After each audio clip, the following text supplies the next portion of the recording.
in the last week, I've become the most dangerous man in the digital world because I produced the most controversial piece of content on the internet.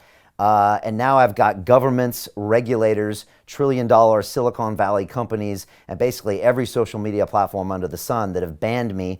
They're coming after me, they're coming after my company, and coming after my reputation. But I'm here to fight for basically a fundamental human right, which is freedom of speech, freedom of press, and it's being taken away from us in these strange times. And Jordan, you know, I might not agree with everything you have to say, but I will defend to the death your right to say it.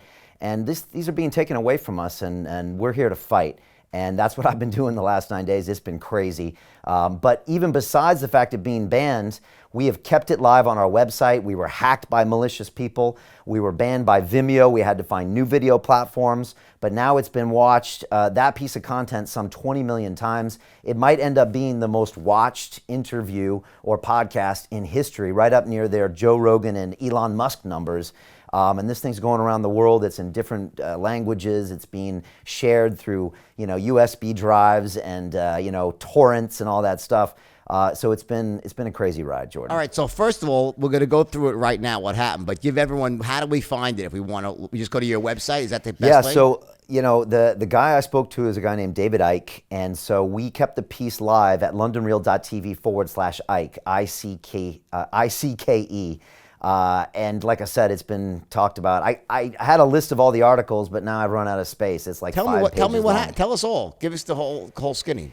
Yeah, so, you know, David Icke has been a guy in Britain for the last 30 years who's been, you know, researching different conspiracies. And for a long time, people said this guy is out of his mind. And I didn't have him on the show for many years. And finally, I thought, you know what, let's let this man speak. That's what we do here. We provide a platform for free speech. And I listen to people as crazy as you, Jordan, you know, as crazy. I've had Navy SEALs on here. I've had CIA whistleblowers. Of course. You know, I've had Rose McGowan here, the Me Too movement.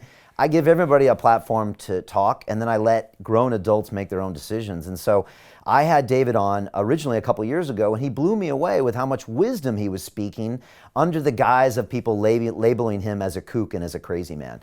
And so when this whole coronavirus hit and the lockdown hit, I was training at my gym about a block down from here, which has, of course, been shut down since. And I thought, who's the guy that might be able to shed a different angle on this? And I thought David Icke. And he drove in, he sat down in the studio, and we had a 2-hour conversation that just went viral. It went around the internet. It's at 6 million views on YouTube. This was about 4 weeks ago. And it got a lot of people talking. He was talking about what was going on, who was pulling the strings, how our civil liberties are being constricted almost in an Orwellian way, you know, like 1984. And so, of course, Jordan, I asked my students the other day, what's better than Toy Story? It's Toy Story 2. So I had him back on 19 days ago, and this time I let people know. And this was April 6th, so 9 days ago. And we streamed it live on YouTube. It was the second biggest YouTube stream in the world that day, second only to President Trump doing his coronavirus update. 65,000 concurrent people. It was watched for 14 years of watch time. I got $1,000 of donations, Jordan. I don't ask for donations, but people were throwing money at the live stream. And I was like, this thing's going to hit Elon Musk numbers, 25 million views. Based on the previous one, 7 million views. This had 4x the live streams. So I was like, this thing's going to Pluto. 30 minutes later, YouTube bans it. And I was tell me what happened. Let's get specific. What was the content? Well, first of all, I have a partner relationship with them. We made them a lot of money over the years. And, you know, first of all, I didn't talk to them for 24 hours. I heard about it in the BBC the next day when they were coming out and calling us, you know, all sorts of names. But, you know, the content itself was David sitting down with me and walking through, like I said, in a nuanced, long-form conversation about what he really thought of this COVID-19.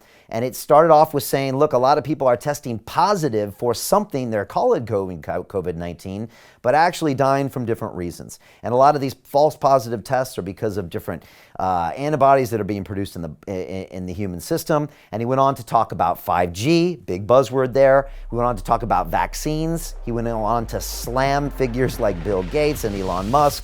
And then at the very end, he gave us a solution, which is to not kowtow to our human fears and to watch out who is oppressing us from above. And that was the piece of content that we put out there, and it was banned.